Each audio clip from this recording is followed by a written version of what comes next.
പ്രിയപ്പെട്ട വിദ്യാർത്ഥികളെ, നമ്മളിന്ന് ഡിസ്കസ് ചെയ്യുന്നത് NIOS +2 പൊളിറ്റിക്സിലെ 4ാമത്തെ ചാപ്റ്ററാണ് ഡിസ്കസ് ചെയ്യുന്നത്. ചാപ്റ്റർ 4 മേജർ പൊളിറ്റിക്കൽ തിയറീസ്, പ്രധാനപ്പെട്ട രാഷ്ട്രീയ സിദ്ധാന്തങ്ങൾ എന്നുള്ള ഈ ഒരു ചാപ്റ്ററാണ് നമ്മൾ ഡിസ്കസ് ചെയ്യുന്നത്. അതിൽ ക്വസ്റ്റ്യൻ നമ്പർ 1 ഒന്നാമത്തെ ക്വസ്റ്റ്യൻ വരുന്നത്, what are the major political theories, പ്രധാനപ്പെട്ട രാഷ്ട്രീയ സിദ്ധാന്തങ്ങൾ ഏതെല്ലാമാണ്? ഒന്നാമത്തത് ലിബറലിസം, 2 മാർക്സിസം, 3 ഗാന്ധിസം. ഇത് മൂന്നുമാണ് പ്രധാനപ്പെട്ട രാഷ്ട്രീയ സിദ്ധാന്തങ്ങളായിട്ട് വരുന്നത്. ഇനി നെക്സ്റ്റ് രണ്ടാമത്തെ ക്വസ്റ്റ്യൻ, ഡിഫൈൻ ലിബറലിസം. എന്താണ് ലിബറലിസം? ലിബറലിസം എന്ന് പറഞ്ഞാൽ സ്വാതന്ത്ര്യം എന്ന അർത്ഥം വരുന്ന ലിബറൽ എന്ന ലാറ്റിൻ പദത്തിൽ നിന്നാണ് ലിബറലിസത്തിൻ്റെ വരവ് വരുന്നത്. സ്വാതന്ത്ര്യമാണ് ലിബറലിസത്തിൻ്റെ പ്രധാനപ്പെട്ട ആശയമായിട്ട് വരുന്നത്. സ്വാതന്ത്ര്യമാണ് ലിബറലിസത്തിൻ്റെ പ്രധാനപ്പെട്ട ആശയമായിട്ട് വരുന്നത്. ഇനി നെക്സ്റ്റ് വരുന്നത് മൂന്നാമത്തെ ക്വസ്റ്റ്യൻ നോക്കും. മൂന്നാമത്തെ question, what are the great political values declaration by revolution? French വിപ്ലവം പ്രഖ്യാപിച്ച രാഷ്ട്രീയ മൂല്യങ്ങൾ ഏതെല്ലാമാണ്? പ്രധാനമായിട്ടും 3 കാര്യങ്ങളാണ്. 1 സ്വാതന്ത്ര്യം, 2 സമത്വം, 3 സാഹോദര്യം. ഇനി നെക്സ്റ്റ് വരുന്നത് നാലാമത്തെ ക്വസ്റ്റ്യൻ വരുന്നത് സർവോദയ. What is Sarvodaya? എന്താണ് സർവോദയ എന്നാൽ? എല്ലാവരുടെയും ക്ഷേമം എന്നാണ് സർവോദയ എന്നതുകൊണ്ട് ഉദ്ദേശിക്കുന്നത്. ഇതൊന്ന് മാർക്ക് ചെയ്ത് കൊടുക്കണം കേട്ടോ. സർവോദയ എന്ന് പറഞ്ഞാൽ എല്ലാവരുടെയും ക്ഷേമം എന്നാണ് സർവോദയ എന്നതുകൊണ്ട് ഉദ്ദേശിക്കുന്നത്. ആരെയും ഒഴിവാക്കാതെ എല്ലാവരുടെയും നന്മക്കായിട്ടാണ് ഇത് ശ്രമിക്കുന്നത്. രാമരാജ്യം എന്ന സങ്കല്പം, ഗാന്ധിജിയുടെ രാമരാജ്യം എന്ന സങ്കല്പം സർവോദയയുമായി ബന്ധപ്പെട്ടതാണ്. സർവോദയയുടെ വക്താക്കളായിട്ടുള്ള മഹാത്മാഗാന്ധി, ആചാര്യ വിനോബ ഭാവെ, പിന്നെ ജയപ്രകാശ് നാരായണൻ തുടങ്ങിയവർ സർവമണ്ഡലങ്ങളിലെയും, അതായത് ആത്മീയ, ധാർമ്മിക, ഭൗതിക രംഗങ്ങളിലെ വികസനമാണ് ലക്ഷ്യം വെച്ചിട്ടുണ്ടായിരുന്നത്. ഇന്ത്യൻ ഭരണഘടനയുടെ ആമുഖത്തിലും നിർദ്ദേശക തത്വങ്ങളിലും ഇവ പ്രതിപാദിച്ചിട്ടുണ്ട്. അപ്പോൾ ചുരുക്കത്തിൽ സർവോദയ എന്ന് പറഞ്ഞാൽ എല്ലാവരുടെയും ക്ഷേമം എന്നാണ് സർവോദയ എന്നതുകൊണ്ട് ഉദ്ദേശിക്കുന്നത്. ഇനി നെക്സ്റ്റ് വരുന്നത് അഞ്ചാമത്തെ ക്വസ്റ്റ്യൻ, ബൂർഷ. എന്താണ് ബൂർഷ എന്ന് പറഞ്ഞാൽ എന്താണ്? മാർക്സിയൻ സോഷ്യലിസ്റ്റ് വീക്ഷണത്തിൽ തൊഴിലാളികളെ ചൂഷണം ചെയ്ത് ജീവിക്കുന്ന മുതലാളിത്ത സമൂഹത്തിലെ മധ്യവർഗത്തെയാണ് ബൂർഷ എന്ന് പറയുന്നത്. മാർക്സിയൻ സോഷ്യലിസ്റ്റ് വീക്ഷണത്തിൽ ഇതൊന്ന് മാർക്ക് കൊടുക്കേണ്ട, തൊഴിലാളികളെ ചൂഷണം ചെയ്ത് ജീവിക്കുന്ന മുതലാളിത്ത സമൂഹത്തിലെ മധ്യവർഗത്തെയാണ് ബൂർഷ എന്ന് വിളിക്കുന്നത്. ഉൽപാദനോപകരണങ്ങളുടെ ഉടമസ്ഥതയുള്ളവരും കാർഷിക മുതലാളിമാരോ വേതനം പറ്റുന്ന തൊഴിലാളികളോ അല്ലാത്തവരായിട്ടുള്ള സമ്പന്ന വർഗത്തെയാണ് മാർക്സ് ബൂർഷ എന്ന് വിളിച്ചുള്ളത്. ഇപ്പോൾ 2 മാർക്കിനൊക്കെ ചോദിക്കുന്ന ക്വസ്റ്റ്യനാണ്. ബൂർഷ എന്ന് പറഞ്ഞാൽ തൊഴിലാളികളെ ചൂഷണം ചെയ്ത് ജീവിക്കുന്ന മുതലാളിത്ത സമൂഹത്തിലെ മധ്യവർഗത്തെയാണ് ബൂർഷ എന്ന് പറയുന്നത്. ഇനി നെക്സ്റ്റ് ആറാമത്തെ ക്വസ്റ്റ്യൻ നോക്കൂ. ആറാമത്തെ question, what do you understand by anarchism? Anarchism എന്ന് പറഞ്ഞാൽ അരാജകത്വം. അരാജകത്വം എന്നാൽ എന്താണ്? അരാജകത്വം എന്നതുകൊണ്ട് എന്താണ് അർത്ഥമാക്കുന്നത്? സമൂഹത്തിന് രാഷ്ട്രമെന്ന നിലയിൽ സ്ഥാപനമില്ലാതെ നിലനിൽക്കാമെന്നും അതാണ് അഭികാമ്യമെന്നും വാദിക്കുന്ന സിദ്ധാന്തമാണ് അരാജകത്വവാദം. അരാജകത്വവാദം എന്ന് പറഞ്ഞാൽ സമൂഹത്തിന് രാഷ്ട്രമെന്ന സ്ഥാപനമില്ലാതെ നിലനിൽക്കാമെന്നും അതാണ് അഭികാമ്യമെന്നും വാദിക്കുന്ന സിദ്ധാന്തത്തെയാണ് അരാജകത്വവാദം എന്ന് പറയുന്നത്.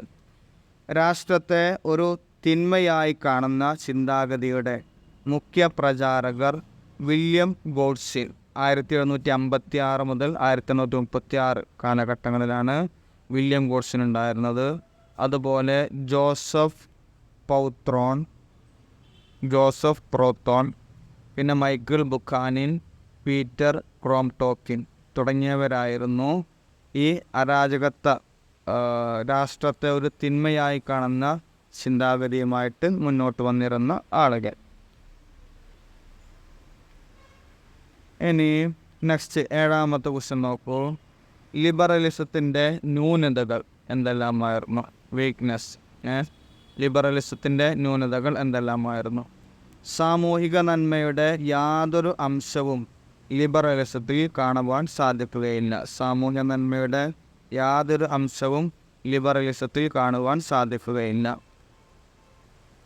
പൊതുക്ഷേമമായിരിക്കണം ഒരു ഗവൺമെൻറ്റിൻ്റെ മുഖ്യ ലക്ഷ്യം. പൊതുക്ഷേമം, പൊതുജനങ്ങൾക്ക് വേണ്ട ക്ഷേമകാര്യങ്ങൾക്കായിരിക്കണം ഒരു ഗവൺമെൻറ് മുഖ്യമായിട്ടും പ്രാധാന്യം നൽകേണ്ടത്. എന്നാൽ ലിബറലിസത്തിന് അങ്ങനെയൊരു കാഴ്ചപ്പാടില്ലാത്തത് കൊണ്ട് തന്നെ അതിനെ ഒരു ഗവൺമെൻറ്റിൻ്റെ സിദ്ധാന്തമായി പരിഗണിക്കുവാൻ സാധിക്കുകയില്ല. സാമ്പത്തിക വീക്ഷണത്തിൽ ലിബറലിസം പ്രാധാന്യം കൊടുക്കുന്നതിനാൽ അതിൻ്റെ ജനപ്രീതി കുറയുന്നതിന് ഇടയാക്കുകയും ചെയ്തിട്ടുണ്ട്. അപ്പോൾ ഈ കാര്യങ്ങളാണ് പ്രധാനമായിട്ടും ലിബറലിസത്തിൻ്റെ ന്യൂനതകളായിട്ട് വരുന്നത്. ഇനി നെക്സ്റ്റ് വരുന്നത് 8ാമത്തെ ക്വസ്റ്റ്യനാണ്. രാഷ്ട്രത്തിൻ്റെ തിരോധാനം എന്നാൽ എന്ത്? രാഷ്ട്രത്തിൻ്റെ തിരോധാനം എന്നാൽ എന്ത്? മാർക്സിയൻ സിദ്ധാന്ത പ്രകാരം തൊഴിലാളി വർഗത്തിൻ്റെ സ്വേച്ഛാധിപത്യ സ്ഥാപനത്തിന് ശേഷം ഭരണകൂടവും സാമ്പത്തികവും രാഷ്ട്രീയവുമായിട്ടുള്ള എല്ലാ പ്രവർത്തനങ്ങളുടെയും നിയന്ത്രണം ഏറ്റെടുക്കുന്നു എന്നാണ് പറഞ്ഞത്. മുതലാളിത്തത്തിൻ്റെ ഒരു മർദ്ദന യന്ത്രമായിട്ടാണ് കാൾ മാർക്സ് രാഷ്ട്രത്തെ കണ്ടത്. ഇവിടെ ഒരു സ്വേച്ഛാധിപത്യ സ്ഥാപനത്തിന് ശേഷം ഭരണകൂടം സാമ്പത്തികവും രാഷ്ട്രീയവുമായിട്ടുള്ള എല്ലാ പ്രവർത്തനങ്ങളുടെയും നിയന്ത്രണം ഏറ്റെടുക്കുന്നു. മുതലാളിത്തത്തിൻ്റെ ഒരു മർദ്ദനയന്ത്രമായിട്ടാണ് കാൾ മാർക്സ് രാഷ്ട്രത്തെ കണ്ടത്. ക്യാപിറ്റലിസത്തിൻ്റെ തകർച്ചയ്ക്ക് ശേഷം രാഷ്ട്രത്തിൻ്റെ ആവശ്യമില്ല എന്നാണ് കാൾ മാർക്സ് മുന്നോട്ട് വെക്കുന്നത്. അപ്പോൾ ഈ ഒരു കാര്യമാണ് രാഷ്ട്രത്തിൻ്റെ തിരോധാനം എന്നതുകൊണ്ട് ഉദ്ദേശിക്കുന്നത്. ഇനി നെക്സ്റ്റ് വരുന്നത് 9ാമത്തെ ക്വസ്റ്റ്യൻ. 9ാമത്തെ ക്വസ്റ്റ്യൻ എക്സ്പ്ലെയിൻ മാർക്സിസം. മാർക്സിസത്തെ കുറിച്ച് വിശദീകരിക്കാനാണ് പറയുന്നത്. അതിൻ്റെ ആൻസർ നോക്കൂ. മാർക്സും ഏംഗൽസും കൂടി രൂപം കൊടുത്ത സോഷ്യലിസ്റ്റ് സിദ്ധാന്തം മാർക്സിസം അഥവാ ശാസ്ത്രീയ സോഷ്യലിസം എന്ന പേരിൽ അറിയപ്പെടുന്നു. മാർക്സ്, ഏംഗൽസ് ഇവർ രണ്ടുപേരും കൂടി രൂപം കൊടുത്ത സോഷ്യലിസ്റ്റ് സിദ്ധാന്തമാണ് മാർക്സിസം എന്നുള്ള പേരിൽ അറിയപ്പെടുന്നത്. 20ാം നൂറ്റാണ്ടിൻ്റെ ആദ്യഘട്ടത്തിൽ ലെനിൻ അതിനെ കൂടുതൽ പ്രവർത്തന നിരതമാക്കി. തൽഫലമായുണ്ടായ മാർക്സിസം ലെനിനിസത്തെ കമ്മ്യൂണിസം എന്നാണ് വിളിക്കുന്നത്. അപ്പോൾ 20ാം നൂറ്റാണ്ടിൻ്റെ ആദ്യഘട്ടത്തിൽ ലെനിൻ അതിനെ കൂടുതൽ പ്രവർത്തന നിരതമാക്കി. തൽഫലമായുണ്ടായിട്ടുള്ള മാർക്സിസം ലെനിനിസത്തെ കമ്മ്യൂണിസം എന്ന് വിളിക്കുന്നു. 1848 പ്രസിദ്ധീകരിച്ച കമ്മ്യൂണിസ്റ്റ് മാനിഫെസ്റ്റോ, 1867 മൂലധനം എന്നീ ഗ്രന്ഥങ്ങളിൽ നിന്ന് മാർക്സിസത്തിൻ്റെ അടിസ്ഥാന തത്വങ്ങളും നയങ്ങളും നമുക്ക് ലഭിക്കുന്നതാണ്. അപ്പോൾ പ്രധാനമായിട്ടും കമ്മ്യൂണിസ്റ്റ് മാനിഫെസ്റ്റോ, മൂലധനം എന്നീ 2 അടിസ്ഥാന ഗ്രന്ഥങ്ങളെ രേഖപ്പെടുത്തിയിട്ടാണ്, അല്ലെങ്കിൽ അതിൽ നിന്നാണ് മാർക്സിസത്തിൻ്റെ അടിസ്ഥാന തത്വങ്ങളും നയങ്ങളും രൂപീകരിക്കുന്നത്. ഇടതുപക്ഷത്തിൻ്റെ സ്വേച്ഛാധിപത്യമാണ് കമ്മ്യൂണിസം. മാർക്സിസത്തിൻ്റെ പ്രധാന തത്വങ്ങളാണ് ഇനി ശേഷം പറയുന്നത്. അതിൽ ഒന്നാമത്തത് മാർക്സിസത്തിൻ്റെ തത്വങ്ങൾ. ഒന്നാമത്തത് ചരിത്രത്തിൻ്റെ ഭൗതികവാദം.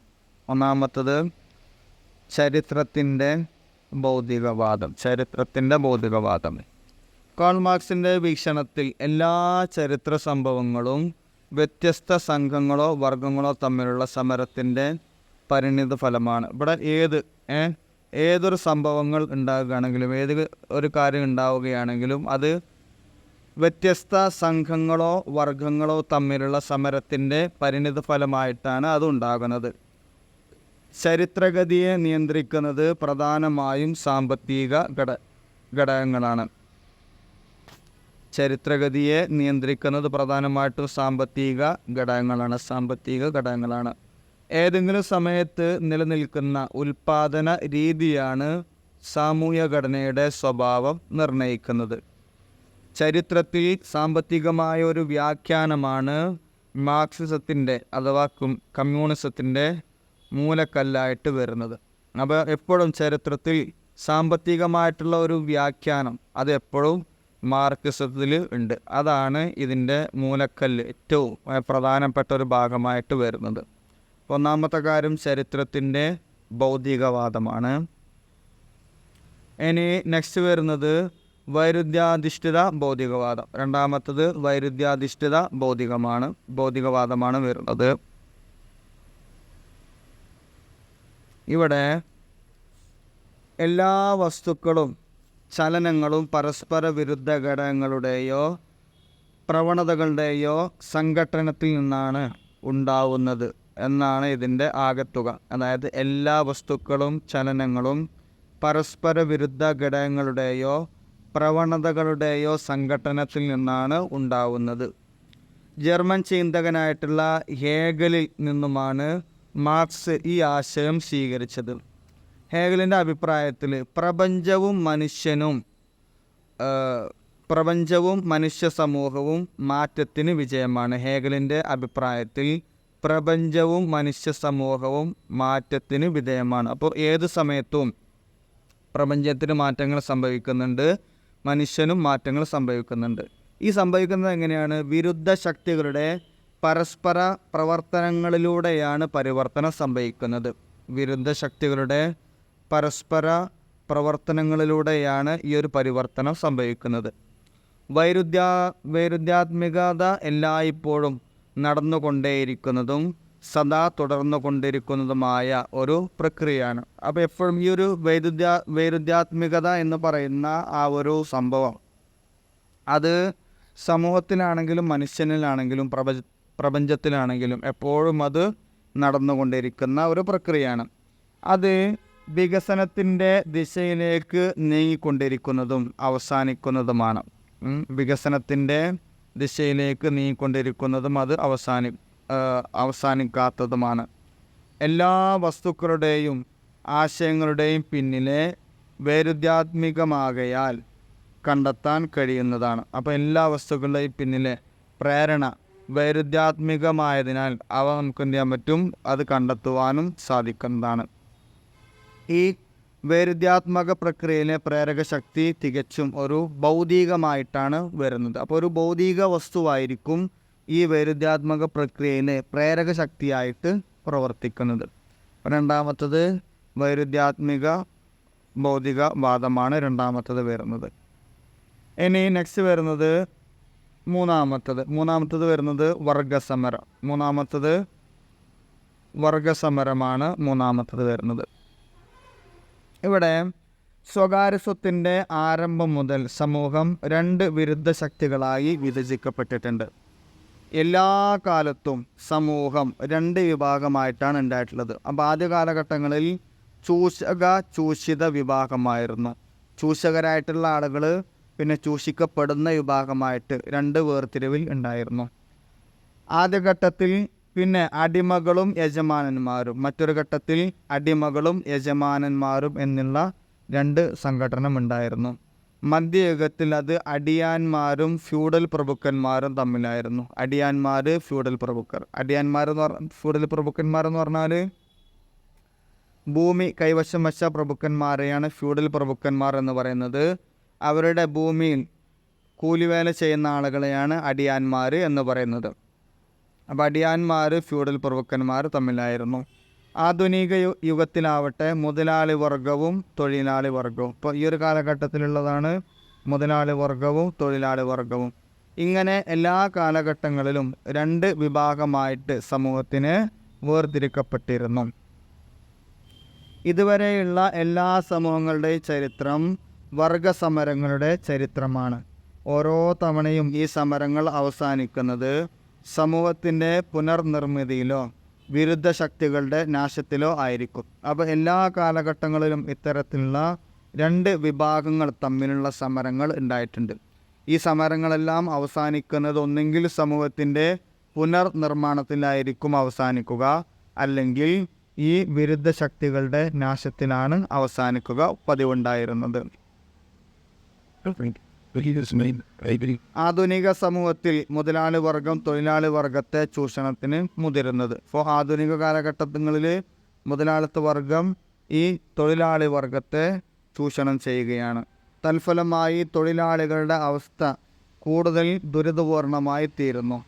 ഇത് തൊഴിലാളി മുതലാളിത്ത സംഘർഷത്തിനും തുടർന്ന് തൊഴിലാളി വർഗ സർവാധിപത്യത്തിനും വഴിതെളിക്കുന്നതാണ്. അപ്പോൾ ഈ ഒരു കാലഘട്ടത്തിൽ മുതലാളിത്ത വർഗം തൊഴിലാളി വർഗത്തെ ചൂഷണം ചെയ്യുകയും തൊഴിലാളി വർഗം സംഘടിച്ചുകൊണ്ട് മുതലാളിത്ത വർഗത്തിനെ ഇല്ലാതെയാക്കുകയും സംഘർഷത്തിലൂടെ അവരെ പരാജയപ്പെടുത്തുന്ന ഒരവസ്ഥയിലേക്കും അങ്ങനെ തൊഴിലാളി വർഗ സർവാധിപത്യത്തിലേക്കുമാണ് വഴിതെളിച്ചിട്ടുള്ളത്. ഇനി നെക്സ്റ്റ് വരുന്നതാണ് മിച്ചമൂല്യ സിദ്ധാന്തം. നെക്സ്റ്റ് വരുന്നതാണ് മിച്ചമൂല്യ സിദ്ധാന്തം. ഇവിടെ ഉൽപാദനത്തിന് വേണ്ട സാമ്പത്തിക ശേഷി തൊഴിലാളിക്ക് ഇല്ലാത്തതിനാൽ വേതനം പറ്റിക്കൊണ്ടാണ് അയാൾ അധ്വാനം മുതലാളിക്ക് വിൽക്കുന്നത്. ഇവിടെ മിച്ചമൂല്യ സിദ്ധാന്തത്തിൽ വരുന്നത് ഉൽപാദനത്തിന് വേണ്ട സാമ്പത്തിക ശേഷി ഒരു തൊഴിലാളിക്ക് ഇല്ലാത്തത് കൊണ്ട് തന്നെ ഒരു തൊഴിലാളി മുതലാളിക്ക് വേണ്ടി അധ്വാനിക്കുന്നു. അതിന് പകരമായിട്ട് മുതലാളി വേതനം, കൂലിയോ അല്ലെങ്കിൽ ശമ്പളമോ നൽകുന്നു. മാർക്സിൻ്റെ അഭിപ്രായത്തിൽ എല്ലാ മൂല്യവും ഉൽപ്പാദിപ്പിക്കുന്നത് തൊഴിലാളിയാണ്. മാർക്സിൻ്റെ അഭിപ്രായത്തിൽ എല്ലാ മൂല്യവും ഉൽപ്പാദിപ്പിക്കുന്നത് ആരാണ്? തൊഴിലാളിയാണ്. എന്നാൽ തൊഴിലാളിക്ക് തുച്ഛമായ വേതനം മാത്രമേ മുതലാളി നൽകുന്നുള്ളൂ.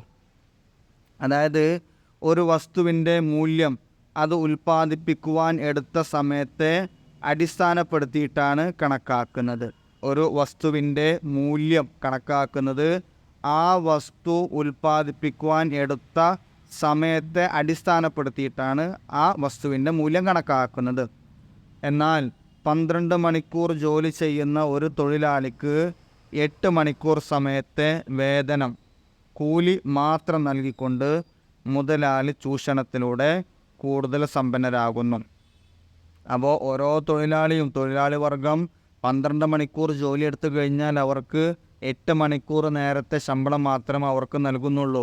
ആ ബാക്കി വരുന്ന 4 മണിക്കൂർ സമയത്തെ കൂലി വേതനം അവർക്ക് നൽകുന്നില്ല.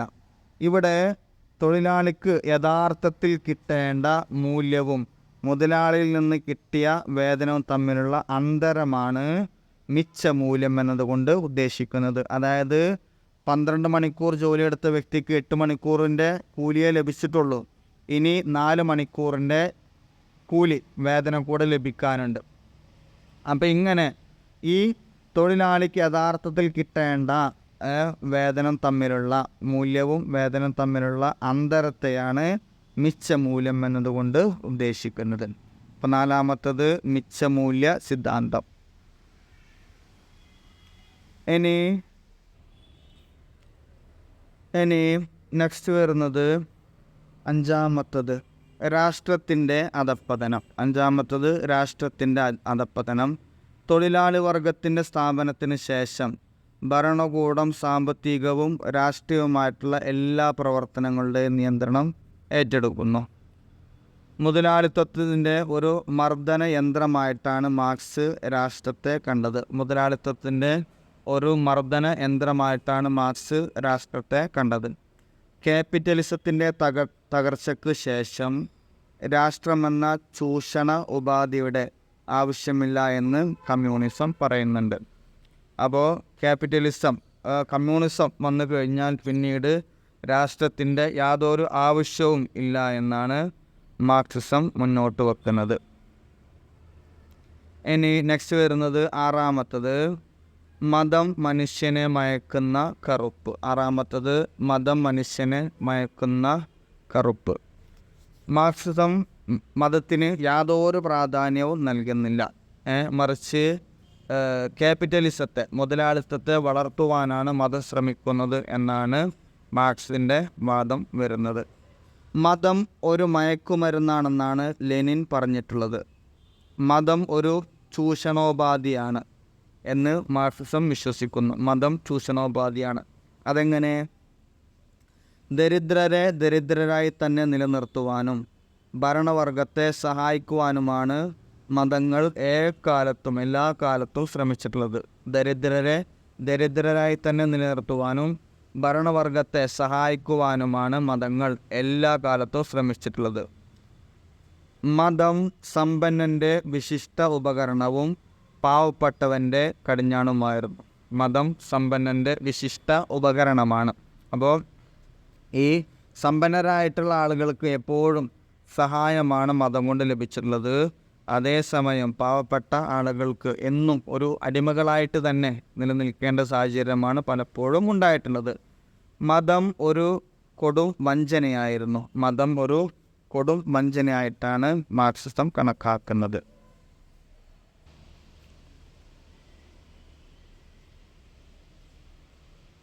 ഇനി നെക്സ്റ്റ് വരുന്നത് ഏഴാമത്തത് തൊഴിലാളി വർഗ സർവാധിപത്യം. ഏഴാമത്തെ കാര്യം തൊഴിലാളി വർഗ സർവാധിപത്യം. മുതലാളിത്തത്തിൻ്റെ നാശം കൊണ്ട് മാത്രമാണ് കമ്മ്യൂണിസം ഉണ്ടാകുന്നില്ല. മുതലാളിത്തത്തിൻ്റെ അംശങ്ങൾ പൂർണ്ണമായും നിർമ്മാർജ്ജനം ചെയ്യപ്പെടുവാൻ ഏറെ കാലം എടുക്കുന്നതാണ്. ഇപ്പോൾ മുതലാളിത്തം നശിച്ചത് കൊണ്ട് മാത്രം കമ്മ്യൂണിസം ഇവിടെ പരിപൂർണമായിട്ടുണ്ടാവുകയില്ല. പരിപൂർണമായിട്ട് മുതലാളിത്തത്തിൻ്റെ നിർമ്മാർജ്ജനം തന്നെ ഉണ്ടാകേണ്ടതുണ്ട്. പരിപൂർണമായിട്ടും മുതലാളിത്തത്തിൻ്റെ അംശങ്ങൾ പൂർണ്ണമായി നിർമ്മാർജ്ജനം ചെയ്യപ്പെടുവാൻ ഏറെ കാലം എടുക്കുന്നതാണ്. പിന്നീട് സോഷ്യലിസം സ്ഥാപിക്കപ്പെടുകയും സോഷ്യലിസം കമ്മ്യൂണിസത്തിലേക്കുള്ള പാതയൊരുക്കുകയും ചെയ്യുന്നു. രാഷ്ട്രീയാധികാര മാറ്റങ്ങൾ മുതലാളിത്ത സമ്പ്രദായത്തിൽ അടിസ്ഥാനപരമായിട്ടുള്ള യാതൊരു മാറ്റങ്ങളും ഉണ്ടാക്കുന്നില്ല. രാഷ്ട്രീയാധികാര മാറ്റങ്ങൾ മുതലാളിത്ത സമ്പ്രദായത്തിൽ അടിസ്ഥാനപരമായിട്ടുള്ള യാതൊരു മാറ്റങ്ങളും അവരെ കൊണ്ട് ഉണ്ടാക്കുവാൻ സാധിക്കുന്നില്ല. മുതലാളിത്തവാദികൾ രാഷ്ട്രീയവും സാമ്പത്തികവുമായിട്ടുള്ള അധികാരങ്ങൾ സദാ കൈവശം വെക്കുവാൻ അവർ ശ്രമിക്കുകയും ചെയ്യുന്നുണ്ട്. മുതലാളിത്തവാദികൾ രാഷ്ട്രീയവും സാമ്പത്തികവുമായിട്ടുള്ള അധികാരങ്ങൾ സദാ കൈവശം വെക്കുവാൻ ശ്രമിക്കുകയും ചെയ്യുന്നുണ്ട്. അവ നഷ്ടപ്പെടാതിരിക്കുവാനുള്ള എല്ലാ മാർഗങ്ങളും അവർ സ്വീകരിക്കുകയും ചെയ്യുന്നുണ്ട്. അപ്പോൾ ഇവിടെ മുതലാളിത്തവാദികൾ അവർ രാഷ്ട്രീയവും സാമ്പത്തികവുമായിട്ടുള്ള അധികാരങ്ങൾ എപ്പോഴും കൈവശപ്പെടുത്തുകയും അവരിൽ നിന്ന് അധികാരം നഷ്ടപ്പെടാതിരിക്കുവാനുള്ള എല്ലാ ശ്രമങ്ങൾ അവർ സ്വീകരിക്കുകയും ചെയ്യുന്നുണ്ട്. അതുകൊണ്ട് തന്നെ മുതലാളിത്തത്തിനെതിരായ സമരങ്ങളിൽ ഭരണഘടനാ മാറ്റങ്ങൾക്ക് യാതൊരു പ്രസക്തിയും വരുന്നില്ല. ഇവിടെ ഭരണം നടത്തുന്നത് ആരാണ്? മുതലാളിത്ത വർഗത്തിലുള്ള ആളുകളാണ്. ഈ ഭരണഘടന കൈവശം വെക്കുന്നതും ആര് തന്നെയാണ്? മുതലാളിത്ത വർഗത്തിൽപ്പെട്ട ആളുകളാണ്. അതുകൊണ്ട് തന്നെ മുതലാളിത്തത്തിന് എതിരായിട്ടുള്ള സമരങ്ങളിൽ ഭരണഘടനാ മാർഗങ്ങൾക്കൊന്നും യാതൊരു പ്രസക്തിയും വരുന്നില്ല. ആയുധ സംബന്ധിയായ ആക്രമണങ്ങൾ മാത്രമാണ് അഭികാമ്യം. അതുകൊണ്ട് ഇനി ഭരണഘടന അനുസരിച്ചു കൊണ്ടുള്ള ഒരു വിപ്ലവം അല്ലെങ്കിൽ ഒരു പ്രക്ഷോഭം മുന്നോട്ട് വച്ചിട്ട് കാര്യമില്ല. ഇനി എന്ത് ചെയ്യണം? ആയുധ സംബന്ധമായിട്ട് തന്നെ ആക്രമണങ്ങൾ മുന്നോട്ട് വെക്കണം. എങ്കിൽ മാത്രമേ തൊഴിലാളി വർഗത്തിന് സർവാധിപത്യം സാധ്യമാവുകയുള്ളൂ എന്ന് തൊഴിലാളി വർഗം മുന്നോട്ട് വച്ചിരുന്നു. അപ്പോൾ ഇനി തൊഴിലാളി വർഗത്തിന് സർവാധിപത്യം ലഭിക്കണമെങ്കിൽ മുതലാളി വർഗത്തിനെതിരെ ഒരു ആയുധ സംബന്ധമായിട്ടുള്ള ആക്രമണങ്ങൾ മുന്നോട്ട് വെക്കണമെന്ന് അവർ വാദിച്ചു. ഇനി ബൂർഷ്വ ഭരണകൂടത്തിന് പകരമായി ഉണ്ടാകുന്ന തൊഴിലാളി വർഗ സർവാധിപത്യ വ്യവസ്ഥയെ ഒരു അർദ്ധരാഷ്ട്രം എന്ന നിലക്കാണ് ലെനിൻ വിശേഷിപ്പിച്ചിട്ടുള്ളത്. തൊഴിലാളി വർഗ സർവാധിപത്യം എന്ന രാഷ്ട്രീയ സ്ഥാപനത്തെ തൊഴിലാളികൾ വിപ്ലവകരമായ മാർഗങ്ങളിലൂടെ അവർ പ്രോത്സാഹിപ്പിക്കുന്നു. ഇനി തൊഴിലാളി വർഗ സർവാധിപത്യം ഉണ്ടാകേണ്ടത് വിപ്ലവങ്ങളിലൂടെ മാത്രമേ. അതുകൊണ്ട് തന്നെ തൊഴിലാളി വിപ്ലവങ്ങൾക്ക് അവർ ധാരാളമായിട്ട് പ്രോത്സാഹനങ്ങൾ നൽകുകയും ചെയ്തു. തൊഴിലാളികളുടേതായ ഒരേ ഒരു പാർട്ടി മാത്രമേ അത് അംഗീകരിക്കുന്നുള്ളൂ. തൊഴിലാളി വർഗത്തെ അംഗീകരിക്കുന്നത് തൊഴിലാളി പാർട്ടികൾ മാത്രമാണ്. മുതലാളിത്തത്തിൻ്റേതായ എല്ലാ അംശങ്ങളും തുടച്ചു നീക്കുവാൻ അത് ശ്രമിക്കുകയും ചെയ്യുന്നു. അപ്പോൾ മുതലാളിത്തം ഒറ്റയടിക്ക് ഇല്ലാതെയാക്കുവാൻ സാധിക്കുകയില്ല. മുതലാളിത്തത്തിൻ്റെ എല്ലാ അംശങ്ങളും പരിപൂർണമായിട്ട് ഇല്ലാതാക്കി കഴിഞ്ഞാൽ ഇവിടെ തൊഴിലാളി സർവാധിപത്യം ഉണ്ടാവുകയുള്ളൂ. അതുകൊണ്ട് തൊഴിലാളി വർഗ സർവാധിപത്യം സ്ഥായിയായതല്ല, അത് പരിവർത്തന വിധേയമാണ്. ഇനി മുതലാളി വർഗത്തിൽപ്പെട്ട ആളുകൾ അവരുടെ പരിപൂർണമായിട്ടുള്ള എല്ലാ കാര്യങ്ങളും തുടച്ച് നീക്കിയതിന് ശേഷം ഇവിടെ തൊഴിലാളി വർഗ സർവാധിപത്യം ഉണ്ടാക്കണം. അത് ഒരു പുതുതായിട്ടുണ്ടാകുന്ന ഒരു സംഗതിയല്ല, അതൊരു പരിവർത്തന വിധേയമാണ്. മുതലാളിത്തത്തിൽ നിന്നും തൊഴിലാളി വർഗ സർവാധിപത്യത്തിലേക്കുള്ള പരിവർത്തനമായിട്ടാണ് ഇതിനെ കാണുന്നത്. ഓക്കെ, ഈ കാര്യങ്ങളാണ് പ്രധാനമായിട്ടും മാർക്സിസത്തിൻ്റെ പ്രധാനപ്പെട്ട തത്വങ്ങളായിട്ട് വരുന്നത്. ഇനി നെക്സ്റ്റ് വരുന്നത് 11ാമത്തെ ക്വസ്റ്റ്യനാണ്. 11ാമത്തെ ക്വസ്റ്റ്യൻ നോക്കൂ. Describe Gandhism in detail. Describe Gandhism in detail. ഗാന്ധിസത്തെ വിശദീകരിക്കുക. എന്താണ് ഗാന്ധിസം? ഇന്ത്യയുടെ രാഷ്ട്രപിതാവായ മഹാത്മാഗാന്ധി യാതൊരു സിദ്ധാന്തവും ഉണ്ടാക്കിയിട്ടില്ല. രാഷ്ട്രീയ, സാമ്പത്തിക, സാമൂഹിക, മതകാര്യങ്ങളിൽ തനിക്കുള്ള അഭിപ്രായം പ്രകടിപ്പിക്കുക മാത്രമാണ് അദ്ദേഹം ചെയ്തിട്ടുള്ളത്. അപ്പം അദ്ദേഹം രാഷ്ട്രീയ, സാമ്പത്തിക, സാമൂഹിക, മതകാര്യങ്ങൾക്ക് ഒരു പ്രത്യേകമായിട്ടുള്ള സിദ്ധാന്തങ്ങളൊന്നും അദ്ദേഹം മുന്നോട്ട് വെച്ചിട്ടില്ല. അദ്ദേഹത്തിൻ്റെതായിട്ടുള്ള അഭിപ്രായങ്ങളാണ് അദ്ദേഹം പ്രകടിപ്പിച്ചിട്ടുള്ളത്. ഗാന്ധിജിയുടെ സുപ്രധാനങ്ങളായിട്ടുള്ള ചില അഭിപ്രായങ്ങളാണ് ഇനി പറയുന്നത്. അതിലൊന്നാമത്തത് പടിഞ്ഞാറിൻ്റെ വിമർശനം, അതായത് പാശ്ചാത്യരെ വിമർശിക്കുക. പാശ്ചാത്യർ എന്ന് പറഞ്ഞാൽ യൂറോപ്യന്മാരായിട്ടുള്ള ആളുകൾ, പ്രത്യേകിച്ച് ബ്രിട്ടീഷുകാരും. പാശ്ചാത്യ സംസ്കാരത്തിൻ്റെ നിശ്ചിത നിരൂപകനായിരുന്നു ഗാന്ധിജി. അതായത് പാശ്ചാത്യ സംസ്കാരത്തിന് ഏറ്റവും കൂടുതൽ എതിർത്ത ഒരു വ്യക്തിയായിരുന്നു ഗാന്ധിജി. പടിഞ്ഞാറ് സംസ്കാരം അനുകരിച്ചാൽ ഇന്ത്യ നശിക്കുമെന്ന് അദ്ദേഹം വിശ്വസിച്ചിരുന്നു. പാശ്ചാത്യ നാഗരികതയെ സമ്പൂർണമായി വിമർശിച്ചുകൊണ്ട് 1907 അദ്ദേഹം ഹിന്ദ് സ്വരാജിൽ ലേഖനം എഴുതി. 1907 അദ്ദേഹം ഹിന്ദ് സ്വരാജിൽ ലേഖനങ്ങൾ എഴുതി. ഭൗതികവാദത്തിൽ അധിഷ്ഠിതമാണ് പാശ്ചാത്യ സംസ്കാരം. ഭൗതികവാദത്തിൽ അധിഷ്ഠിതമാണ് പാശ്ചാത്യ സംസ്കാരം. അദ്ദേഹത്തിൻ്റെ അഭിപ്രായത്തിൽ പാശ്ചാത്യ സംസ്കാരത്തേക്കാൾ വളരെ സമുന്നതമാണ് ഇന്ത്യൻ സംസ്കാരം. ഇപ്പം ഗാന്ധിജി പറയുന്നത് പാശ്ചാത്യ സംസ്കാരത്തിനേക്കാൾ എത്രയോ ഉന്നതങ്ങളിലാണ് ഇന്ത്യൻ സംസ്കാരം നിലകൊള്ളുന്നത്. പടിഞ്ഞാറ്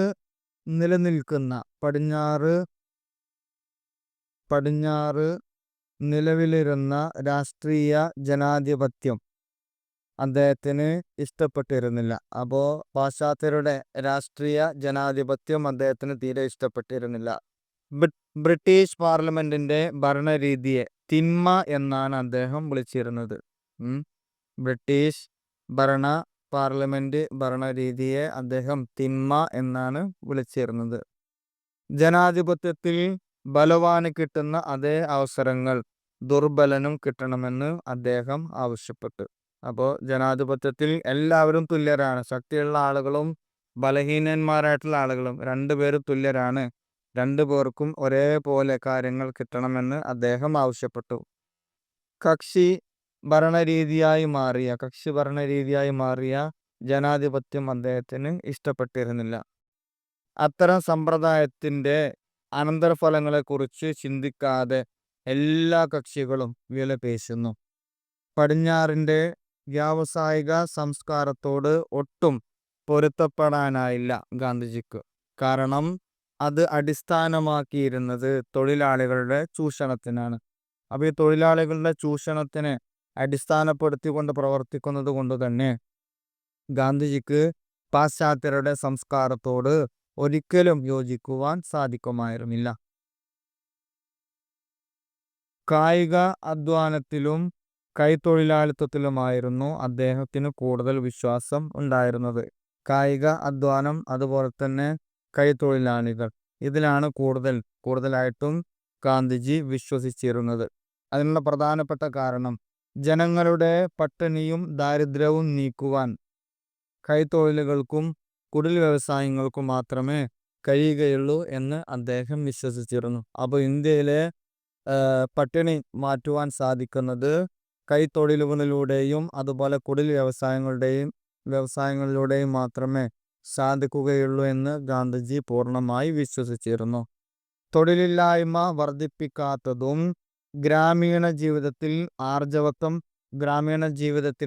ആർജവത്വം സംരക്ഷിക്കുന്നതും ഗ്രാമത്തിൻ്റെ പ്രത്യേകമായ തൊഴിൽ മേഖലകൾ നശിപ്പിക്കാത്തതുമായിട്ടുള്ള ഏത് സാങ്കേതികത്വത്തെയും അദ്ദേഹം ഒടുവിൽ സ്വാഗതം ചെയ്തിരുന്നു. അതായത് ഗ്രാമീണ ജീവിതത്തിന് ഒരു ആർജവത്വം ഉണ്ടായിരിക്കണം, അതുപോലെ ഗ്രാമീണ ജീവിതത്തിന് സംരക്ഷണം ഉണ്ടായിരിക്കണം, പിന്നെ ഗ്രാമീണ തൊഴിൽ മേഖലകളെ നശിപ്പിക്കുവാൻ പറ്റുകയില്ല. ആ രീതിയിൽ പറ്റാവുന്ന സാങ്കേതികതകൾ ഇന്ത്യയിൽ കൊണ്ടുവരാം, അതിനെ അദ്ദേഹം സ്വാഗതം ചെയ്തിരുന്നു. ഇനി ഒന്നാമത്തെ കാര്യം ഗാന്ധിജി മുന്നോട്ട് വച്ചിരുന്ന കാര്യങ്ങൾ, പ്രധാനപ്പെട്ട കാര്യങ്ങളിൽ ഒന്നാമത്തത് കുടിൽ വ്യവസായം, കോട്ടേജ് ഇൻഡസ്ട്രീസ്. വൻതോതിലുള്ള വ്യാവസായിക വൽക്കരണത്തെ ഗാന്ധിജി എതിർത്തിരുന്നു. കാരണം വൻതോതിലുള്ള ഉൽപാദനത്തിന് വഴിയൊരുക്കും. വ്യവസായശാലകൾ വന്നു കഴിഞ്ഞാൽ ധാരാളമായിട്ടുള്ള ഉൽപാദനത്തിന് വഴിയൊരുക്കുകയും അത് മുതലാളിത്ത വർഗം അധ്വാനത്തെ ചൂഷണം ചെയ്യുന്നതിന് കാരണമാവുകയും ചെയ്യും. അപ്പോൾ ഈ വ്യവസായശാലകൾ വന്നു കഴിഞ്ഞാൽ അവിടെയുള്ള തൊഴിലാളികൾ ധാരാളമായിട്ട് കൂടുതൽ സമയം ജോലിയെടുക്കേണ്ട സാഹചര്യം ഉണ്ടാവുകയും അത് തൊഴിലാളികളെ ചൂഷണം ചെയ്യുന്ന സാഹചര്യത്തിലേക്ക് പോവുകയും ചെയ്യും. വ്യവസായവൽക്കരണം ഗ്രാമീണ ജനങ്ങളുടെ ജീവിതത്തിലെ സൗന്ദര്യവും ലാളിത്യവും നിഷ്കളങ്കതയും ഇല്ലാതെയാക്കുകയും ചെയ്യും. ഈ വ്യവസായശാലകൾ വന്നു കഴിഞ്ഞാൽ അത് സാരമായിട്ട് കൂടുതലായിട്ട് ബാധിക്കുന്നത് ആരെയാണ്? ഗ്രാമീണ ജനങ്ങളെയാണ്. അവരുടെ സൗന്ദര്യം, അതുപോലെ ലാളിത്യം, നിഷ്കളങ്കത, ഇതിനൊക്കെ ബാധിക്കുകയും അവരുടെ ഇടയിലുള്ള ഒരു സ്വരച്ചേർച്ച നശിപ്പിക്കുകയും ചെയ്യുന്നതാണ്. അതുകൊണ്ട് തന്നെ വ്യവസായവൽക്കരണത്തെ ഗാന്ധിജി എതിർത്തിരുന്നു. വ്യവസായ നഗരങ്ങളുടെ സ്ഥാനത്ത് പ്രാദേശികമായ സൗഹൃദ സഹകരണ സംഘങ്ങൾ തുടങ്ങണമെന്ന് അദ്ദേഹം നിർദ്ദേശിച്ചിരുന്നത്. അപ്പോൾ ഈ വൻ വ്യവസായശാലകൾക്ക് പകരമായിട്ട് ഓരോ പ്രദേശങ്ങളിലും സൗഹൃദ സഹകരണ സംഘങ്ങൾ ആരംഭിക്കുക. അപ്പോൾ ഈ സഹകരണമായിട്ട് മുന്നോട്ട് പോകുന്നത് കൊണ്ട് തന്നെ ഇവിടെ ഒരു മുതലാളിത്ത വ്യവസ്ഥ ഉണ്ടാവുകയും ചെയ്യുകയില്ല.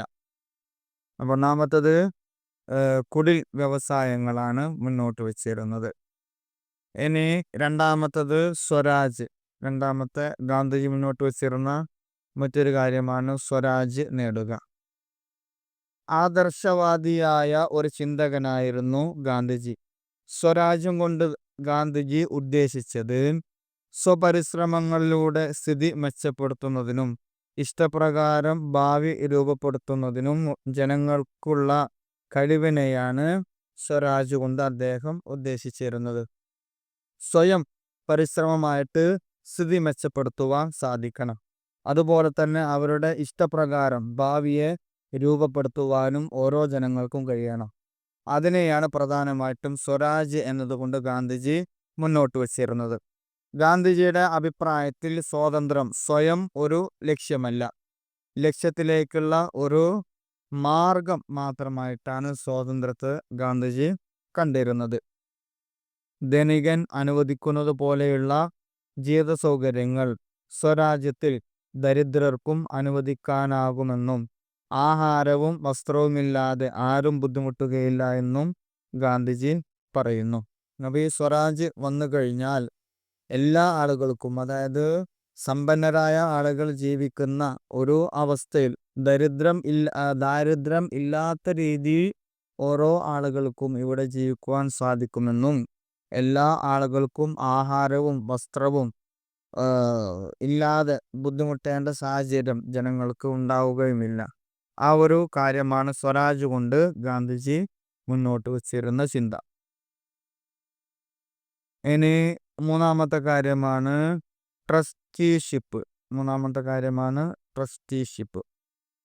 ട്രസ്റ്റിഷിപ്പ് എന്നതുകൊണ്ടുള്ള ഉദ്ദേശം, ആ ഒരു തത്വം ഗാന്ധിജി മുന്നോട്ട് വച്ചിരുന്നത്, അതിൽ പറയുന്നത് ജനക്ഷേമത്തിനുതകും വിധം സമ്പന്ന വ്യക്തികൾ അവരുടെ സ്വത്തുക്കൾ ട്രസ്റ്റിയാക്കി വെക്കണമെന്നാണ്. സമ്പന്നരായിട്ടുള്ള ആളുകൾ അവരുടെ സ്വത്തുക്കൾ ട്രസ്റ്റിയാക്കി വെക്കുക. സമ്പന്ന വ്യക്തികൾ ജനങ്ങളുടെ ട്രസ്റ്റികളാകണമെന്നാണ് അദ്ദേഹം നിർദ്ദേശിച്ചിരുന്നത്. അപ്പോൾ ദരിദ്രരായിട്ടുള്ള അല്ലെങ്കിൽ സാധാരണക്കാരായ ജനങ്ങളുടെ പ്രവൃത്തികൾക്ക് മുന്നോട്ട് വെക്കേണ്ടത് ആരാണ്? ഈ സമ്പന്നരായിട്ടുള്ള ആളുകളായിരിക്കണം. അതിനു വേണ്ടിയിട്ടാണ് ഓരോ സമ്പന്ന ആളുകളും ട്രസ്റ്റുകളായിട്ടാണ് പ്രവർത്തിക്കേണ്ടത്. അവരുടെ സ്വത്തുക്കൾ ട്രസ്റ്റ് ആക്കിയിട്ടാണ് വെക്കണമെന്ന് ഗാന്ധിജി മുന്നോട്ട് വെക്കുന്നത്. ട്രസ്റ്റിഷിപ്പിന്റെ ആരംഭം പ്രേരണയുടെ അടിസ്ഥാനത്തിലായിരിക്കണമെന്നും ബലത്തിൻ്റെയോ ഭീഷണിയുടെയോ അടിസ്ഥാനത്തിൽ ആകരുതെന്നും ഗാന്ധിജി മുന്നോട്ട് വെക്കുന്നുണ്ട്. അപ്പോൾ ട്രസ്റ്റിഷിപ്പ് ആരംഭിക്കുകയാണെങ്കിൽ ഇത് ഒരു ഗാന്ധിജിയുടെയോ അല്ലെങ്കിൽ സ്വമനസാലെയുള്ള ഒരു പ്രേരണ കൊണ്ടായിരിക്കണം. അല്ലാതെ ഏതെങ്കിലും ചില ആളുകൾ ഭീഷണിപ്പെടുത്തിക്കൊണ്ടോ അല്ലെങ്കിൽ ബലപ്രയോഗത്തിലൂടെയോ ട്രസ്റ്റിഷിപ്പ് ഉണ്ടാകരുത്. സ്വമനസാലെയായിരിക്കണം ട്രസ്റ്റിഷിപ്പുകൾ ആരംഭിക്കേണ്ടതെന്ന് ഗാന്ധിജി മുന്നോട്ട് വെക്കുന്നുണ്ട്. ഇനി നെക്സ്റ്റ് വരുന്നത് നാലാമത്തെ തത്വമാണ് രാമരാജ്യം. നാലാമത്തെ തത്വമാണ് രാമരാജ്യം. ഇവിടെ പൂർണ്ണമായ നീതിയിൽ, അതായത് രാമരാജ്യത്തിൽ അടിയുറപ്പിച്ച സമഗ്രമായൊരു സാമൂഹിക വ്യവസ്ഥ ഗാന്ധിജി ആഗ്രഹിച്ചിട്ടുണ്ട്. ഒരു സമഗ്രമായ സാമൂഹിക വ്യവസ്ഥയെ അടിസ്ഥാനപ്പെടുത്തിയിട്ടുള്ള ഒരു രാമരാജ്യമാണ് ഗാന്ധിജി മുന്നോട്ട് വച്ചിട്ടുള്ളത്. അതായത് ഏത് ആക്രമണത്തിൽ നിന്നും രാഷ്ട്രം മുക്തമാകുന്ന തലത്തിലേക്ക് വ്യക്തിക്ക് രാജ്യത്തോടുള്ള ആശ്രയം കുറച്ചു കൊണ്ടുവരണം. കാര്യനിർവഹണത്തിന് നിരവധി സ്വയം സന്നദ്ധ സംഘടനകളും ഉണ്ടായിരിക്കണം.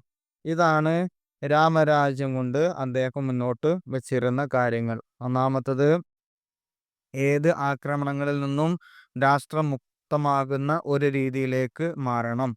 പിന്നെ ഒരു വ്യക്തിക്ക് രാജ്യത്തോടുള്ള ആശ്രയം കുറച്ചു കൊണ്ടുവരണം. പിന്നെ കാര്യനിർവഹണത്തിന് നിരവധി സ്വയം സന്നദ്ധ സംഘടനകളും ഉണ്ടായിരിക്കണം. ഇനി പഞ്ചായത്തുകൾ മുഖേന സ്വന്തം കാര്യങ്ങൾ ചെയ്യുന്നതിന് ഗ്രാമങ്ങൾ സ്വയംഭരണ അവകാശങ്ങൾ നൽകണം. അതായത് സാധാരണ ജനങ്ങൾ ഉള്ളത് എവിടെയാണ്? ഏറ്റവും അടിത്തട്ടിലാണ്, അതായത് ഗ്രാമപ്രദേശങ്ങളിലാണ്. അപ്പോൾ ഈ സാധാരണ ജനങ്ങളുടെ, ഗ്രാമങ്ങളിലുള്ള ആളുകളുടെ പ്രവർത്തനങ്ങൾ അല്ലെങ്കിൽ അവരുടെ കാര്യങ്ങൾ വ്യക്തമായി നടക്കുവാൻ വേണ്ടി ഗ്രാമപഞ്ചായത്തുകൾ ഉണ്ടായിരിക്കണം. അപ്പോൾ ഇങ്ങനെ പഞ്ചായത്തുകളുടെ പ്രവർത്തികളിലൂടെ, അല്ലെങ്കിൽ പഞ്ചായത്തുകൾ മുഖേന സ്വന്തം കാര്യങ്ങൾ ചെയ്യുന്നതിന് ഗ്രാമങ്ങൾക്ക് സ്വയംഭരണ അവകാശങ്ങൾ ഉണ്ടായിരിക്കണം. മാത്രമല്ല സാർവലൗകികമായ സമാധാനത്തെയും മനുഷ്യ സ്നേഹപരമായ ധർമ്മശാസ്ത്രത്തെയും അടിസ്ഥാനമാക്കിയായിരുന്നു ഗാന്ധിജിയുടെ രാമരാജ്യം എന്നുള്ള ആശയം ഉള്ളത്. അപ്പോൾ ചുരുക്കത്തിൽ ഒരു മനുഷ്യന് എല്ലാ ഭാഗത്തും, സാർവലൗകികം എന്ന് പറഞ്ഞു കഴിഞ്ഞാൽ ഇന്ത്യയുടെ ഏത് ഭാഗത്തും സമാധാനത്തോടെയും മനുഷ്യ സ്നേഹപരമായിട്ടും ധർമ്മശാസ്ത്രം ഇതിനൊക്കെ അടിസ്ഥാനപ്പെടുത്തിയിട്ടുള്ള ഒരു രാമരാജ്യമാണ് ഗാന്ധിജി മുന്നോട്ട് വച്ചിരുന്ന രാമരാജ്യം. ഇനി നെക്സ്റ്റ് വരുന്നതാണ് സ്റ്റേറ്റും വ്യക്തി സ്വാതന്ത്ര്യവും. അഞ്ചാമത്തത് സ്റ്റേറ്റും വ്യക്തി സ്വാതന്ത്ര്യവും. ഗാന്ധിജിയുടെ ചിന്താഗതിയിൽ അക്രമത്തിൻ്റെ സംഘടിതവും കേന്ദ്രീകൃതവുമായ രൂപത്തെ സ്റ്റേറ്റ് പ്രതിനിധാനം ചെയ്യുന്നു എന്നാണ് അദ്ദേഹം പറയുന്നത്. ഗാന്ധിജിയുടെ ചിന്താഗതിയിൽ അക്രമത്തിൻ്റെ സംഘടിതവും കേന്ദ്രീകൃതവുമായ രൂപത്തെ സ്റ്റേറ്റ് പ്രതിനിധാനം ചെയ്യുന്നു. വ്യക്തിക്ക് ആത്മാവുണ്ട്, ഓരോ വ്യക്തിക്ക് ആത്മാവുണ്ട്. എന്നാൽ സ്റ്റേറ്റിന് ആത്മാവില്ല. ആത്മാവില്ലാത്തൊരു യന്ത്രമാണ് സ്റ്റേറ്റ്. ഒരിക്കലും അതിനെ അക്രമത്തിൽ നിന്ന് അകറ്റി കൊണ്ടുപോകുവാൻ കഴിയുന്നില്ല. അപ്പോൾ സ്റ്റേറ്റിന് ഒരിക്കലും അക്രമത്തിൽ നിന്ന് അകറ്റി കൊണ്ടുപോകാനുള്ള ഒരു കഴിവ് ഇല്ല. അതിനുള്ള കാരണം അതിൻ്റെ അസ്തിത്വം തന്നെയാണ്. അക്രമത്തിലാണ് ഓരോ മനുഷ്യനും അതിൻ്റെ അസ്തിത്വം തന്നെയാണ് അക്രമത്തിലാണ് വരുന്നത്.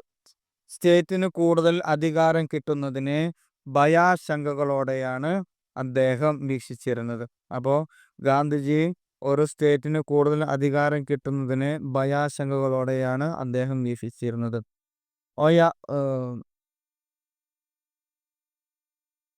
ഇവിടെ ഒരാൾ സ്വയം ഭരിക്കുന്ന എന്നാൽ അയൽക്കാരൻ്റെ പുരോഗതിക്ക് തടസ്സമാകാത്ത ഒരു അവസ്ഥ.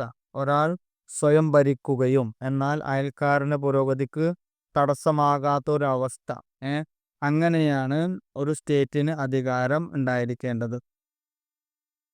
സ്വയാശ്രയത്വം, ത്യാഗം, അച്ചടക്കം എന്നീ ആശയങ്ങളുടെ മൂർത്തീഭാവമാണ് രാമരാജ്യം. സ്വയാശ്രയത്വം, ത്യാഗം, അച്ചടക്കം എന്നീ ആശയങ്ങളുടെ മൂർത്തീഭാവമാണ് രാമരാജ്യം എന്നാണ് ഗാന്ധിജി മുന്നോട്ട് വച്ചിട്ടുള്ളത്. ഗാന്ധിജിയുടെ ആദർശ രാഷ്ട്രീയത്തിൽ രാഷ്ട്രീയ അധികാരം വരുന്നില്ല. ഗാന്ധിജിയുടെ ആദർശ രാഷ്ട്രത്തിൽ രാഷ്ട്രീയ അധികാരം ഇല്ല. ജനങ്ങളുടെ ധാർമ്മിക അധികാരത്തിനായിരിക്കും അവിടെ ഉള്ള പരമാധികാരം.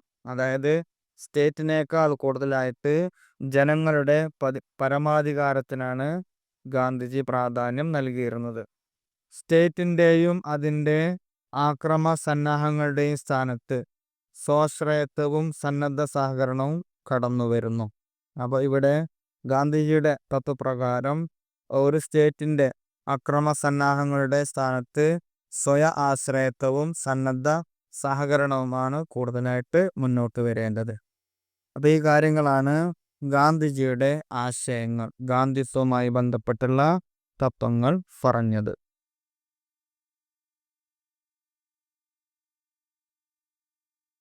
ഇനി നെക്സ്റ്റ് വരുന്നത് 12ാമത്തെ ക്വസ്റ്റ്യനാണ് ലിബറലിസം.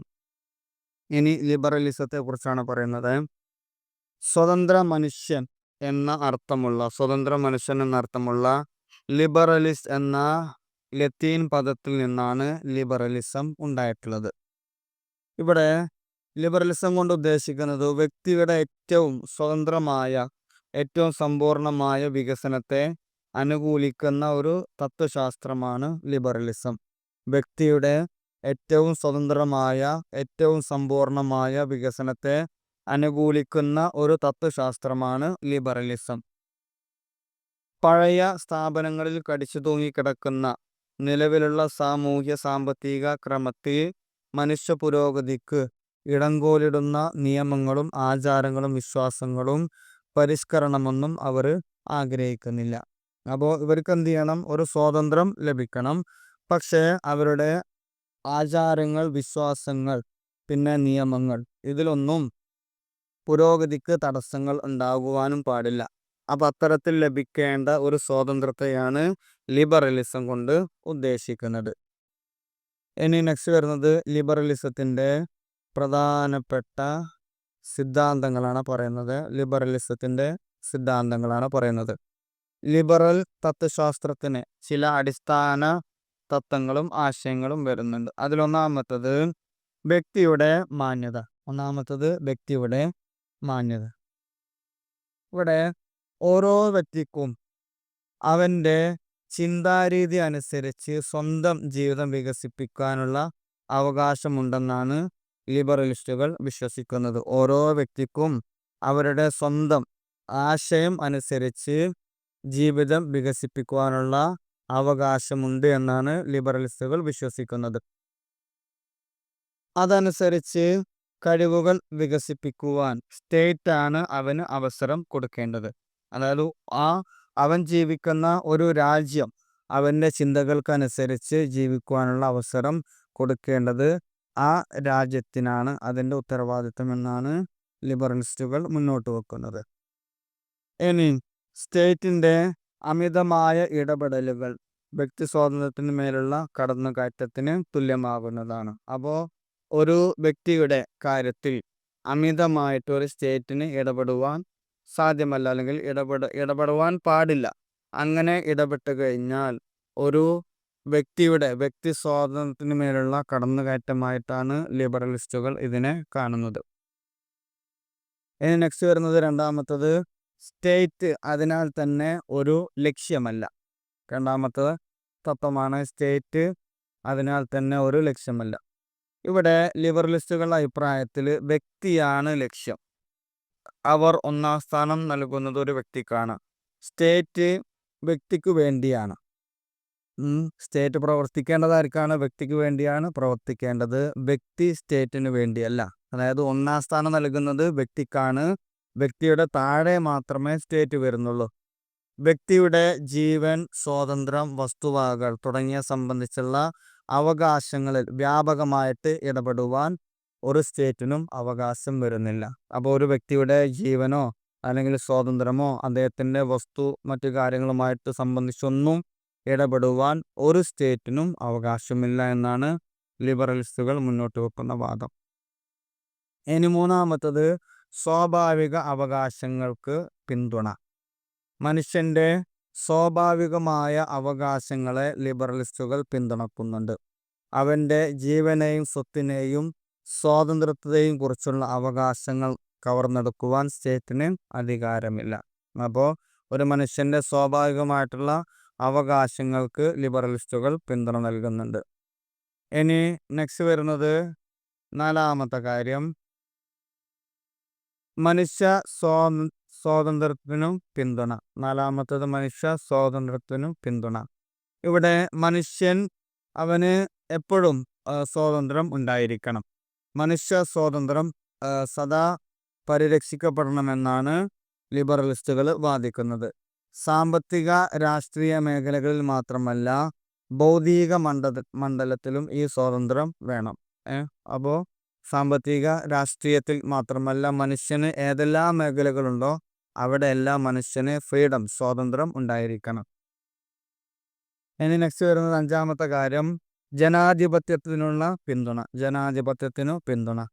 ജനാധിപത്യത്തിന് ഊറ്റമായ പിന്തുണ നൽകുന്നവരാണ് ലിബറലിസ്റ്റുകൾ. വ്യക്തി സ്വാതന്ത്ര്യം കാത്തു സൂക്ഷിക്കാൻ ജനാധിപത്യത്തിന് കഴിയുകയുള്ളൂ എന്നാണ് അവർ വിശ്വസിക്കുന്നത്. അതായത് വ്യക്തി സ്വാതന്ത്ര്യം കാത്തു സൂക്ഷിക്കുവാൻ ജനാധിപത്യത്തിന് മാത്രമേ കഴിയുകയുള്ളൂ എന്ന് ലിബറലിസ്റ്റുകൾ വിശ്വസിക്കുന്നു. അതുകൊണ്ടാണ് ജനാധിപത്യത്തിന് അവർ പൂർണ്ണമായിട്ടുള്ള പിന്തുണ നൽകുന്നത്. ജനങ്ങൾക്ക് നീതി ചെയ്യുവാനും തെരഞ്ഞെടുക്കപ്പെട്ട ജനപ്രതിനിധികളുടെ പാർലമെന്റിന് കഴിയുമെന്നാണ് അവർ വിശ്വസിക്കുന്നത്. അപ്പോൾ തെരഞ്ഞെടുക്കപ്പെട്ട ജനപ്രതിനിധികളുടെ പാർലമെന്റിനാണ് പൊതുജനങ്ങളുടെ അല്ലെങ്കിൽ ജനങ്ങളുടെ നീതിക്ക് ആവശ്യമായിട്ടുള്ള കാര്യങ്ങൾ ചെയ്യുവാൻ കഴിയുള്ളൂ എന്ന് ലിബറലിസ്റ്റുകൾ വിശ്വസിക്കുന്നു. ഇനി നെക്സ്റ്റ് വരുന്ന കാര്യം ആറാമത്തത്, മതേതരത്വത്തിന് പിന്തുണ. പിന്തുണ, സെക്കുലറിസത്തിന് സപ്പോർട്ടിങ്. ജനങ്ങളുടെ മതവിശ്വാസത്തിന് സ്റ്റേറ്റ് ഒരിക്കലും ഇടപെട്ടുകൂടാ. ജനങ്ങളുടെ മതവിശ്വാസത്തിൽ സ്റ്റേറ്റ് ഒരിക്കലും ഇടപെടാൻ പാടില്ല എന്നാണ് ലിബറലിസ്റ്റുകൾ മുന്നോട്ട് വെക്കുന്നത്. മതവിശ്വാസത്തിൽ ഉറപ്പിക്കപ്പെട്ട സ്റ്റേറ്റും മതവിരുദ്ധ സ്റ്റേറ്റും മതമില്ലാത്ത സ്റ്റേറ്റും അവരുടെ ദൃഷ്ടിയിൽ മതേതരമല്ല. അതായത് ഇവിടെ ഒരിക്കലും എല്ലാ മതങ്ങളെയും ഒന്നുപോലെ പരിഗണിക്കുന്ന സ്റ്റേറ്റാണ് മതേതരത്വം. അതായത് എല്ലാ മതങ്ങൾക്കിടയിൽ വേർതിരിവ് ഉണ്ടാകുവാൻ പാടില്ല. എല്ലാ മതങ്ങളെയും ഒരേപോലെ പരിഗണിക്കുന്ന സ്റ്റേറ്റാണ് മതേതര എന്നാണ് ലിബറലിസ്റ്റുകൾ മുന്നോട്ട് വെക്കുന്നത്. അതായത് ചുരുക്കത്തിൽ മതപരമായിട്ടുള്ള കാര്യങ്ങളിൽ ഒരിക്കലും സ്റ്റേറ്റ് ഇടപെടുവാൻ പാടില്ല. ഇനി നെക്സ്റ്റ് വരുന്നത് 7ാമത്തെ കാര്യം, അന്താരാഷ്ട്ര സ്വാതന്ത്ര്യത്തിനു പിന്തുണ. Support for international liberty. അന്താരാഷ്ട്ര സ്വാതന്ത്ര്യത്തിനു പിന്തുണ. എല്ലാ സ്റ്റേറ്റുകളുടെയും അഖണ്ഡതക്കും സ്വാതന്ത്ര്യത്തിനും വേണ്ടി നിലകൊള്ളുന്നതാണ് ലിബറലിസ്റ്റ് സിദ്ധാന്തം. എല്ലാ സ്റ്റേറ്റുകളുടെയും അഖണ്ഡതക്കും സ്വാതന്ത്ര്യത്തിനും വേണ്ടി നിലകൊള്ളുന്നതാണ് ലിബറലിസ്റ്റുകളുടെ സിദ്ധാന്തം. ലിബറലിസം സാമ്രാജ്യവാദത്തെ എതിർക്കുന്നു. ലിബറലിസം സാമ്രാജ്യവാദത്തെ എതിർക്കുന്നു. ആയുധ മത്സരത്തെ അപലപിക്കുന്നു. ആയുധപരമായിട്ട് പരസ്പര യുദ്ധങ്ങളെയും പിന്നെ ചെറിയ രാജ്യങ്ങളെ അടിച്ചമർത്തുന്നതിനെയെല്ലാം ലിബറലിസ്റ്റുകൾ അപലപിക്കുന്നു. എല്ലാ രാഷ്ട്രങ്ങളും അന്താരാഷ്ട്ര നിയമങ്ങളെയും അന്താരാഷ്ട്ര സംഘടനകളെയും ആദരിക്കണമെന്നാണ് ലിബറലിസ്റ്റുകളുടെ ആശയം. അപ്പോൾ എല്ലാ രാഷ്ട്രങ്ങളും രാഷ്ട്രങ്ങൾക്കിടയിലുള്ള അന്താരാഷ്ട്ര നിയമങ്ങളുണ്ട്, അതുപോലെ തന്നെ അന്താരാഷ്ട്ര സംഘടനകളുണ്ട്. അവയൊക്കെ എന്ത് ചെയ്യണം? ആദരിക്കുകയും അനുസരിക്കുകയും ചെയ്യണമെന്നാണ് ലിബറലിസ്റ്റ് മുന്നോട്ട് വെക്കുന്ന ആശയം. ഇനി ലാസ്റ്റ് 8ാമത്തത്, വ്യവസ്ഥാപിത ഭരണകൂടത്തിന് പിന്തുണ. നെക്സ്റ്റ് വരുന്നത് വ്യവസ്ഥാപിത ഭരണകൂടത്തിനു പിന്തുണ. ഇവിടെ ഏത് രീതിയിലുള്ള ഏകാധിപത്യ ഭരണത്തെയും ലിബറലിസ്റ്റുകൾ എതിർക്കുന്നുണ്ട്. ഏകാധിപത്യം മനുഷ്യ സ്വാതന്ത്ര്യത്തെ നിഷേധിക്കുന്നു എന്നാണ് പറയുന്നത്. ഒരിക്കലും ഏകാധിപത്യം ഉണ്ടാകുവാൻ പാടില്ല. ഏകാധിപത്യം ഓരോ മനുഷ്യൻ്റെയും ഫ്രീഡത്തെ ഇല്ലാതെയാക്കുന്നു എന്നാണ് ലിബറലിസ്റ്റുകൾ വാദിക്കുന്നത്. അതുകൊണ്ട് തന്നെ ജനാധിപത്യ ഗവൺമെൻറ്റുകളാണ് ആവശ്യം. എല്ലാ രാജ്യങ്ങളിലും അല്ലെങ്കിൽ എല്ലാ സ്റ്റേറ്റുകളിലും ജനാധിപത്യ ഗവൺമെൻറ്റാണ് ഉണ്ടാവേണ്ടത്. ഏകാധിപത്യം ഉണ്ടാകുവാൻ പാടില്ല എന്നാണ് ലിബറലിസ്റ്റുകൾ വാദിക്കുന്നത്. ഓക്കെ, ഈ കാര്യങ്ങളാണ് ലിബറലിസത്തിൻ്റെ സിദ്ധാന്തങ്ങളായിട്ട് വരുന്നത്. ഓക്കെ, ഇത്രയും കാര്യങ്ങളാണ് 4ാമത്തെ ചാപ്റ്ററിൽ വരുന്നത്. മേജർ പൊളിറ്റിക്കൽ തിയറീസ് എന്ന് പറയുന്ന 4ാമത്തെ ചാപ്റ്ററിൽ വരുന്നത്. ക്ലാസ്സുകൾ കൃത്യമായി കേൾക്കുക, നോട്ട്സ് എഴുതിയെടുക്കുക. എന്തെങ്കിലും സംശയങ്ങളുണ്ടെങ്കിൽ ചോദിക്കണം. മറ്റൊരു ക്ലാസ്സുമായിട്ട് വീണ്ടും കാണാം. Okay, thank you.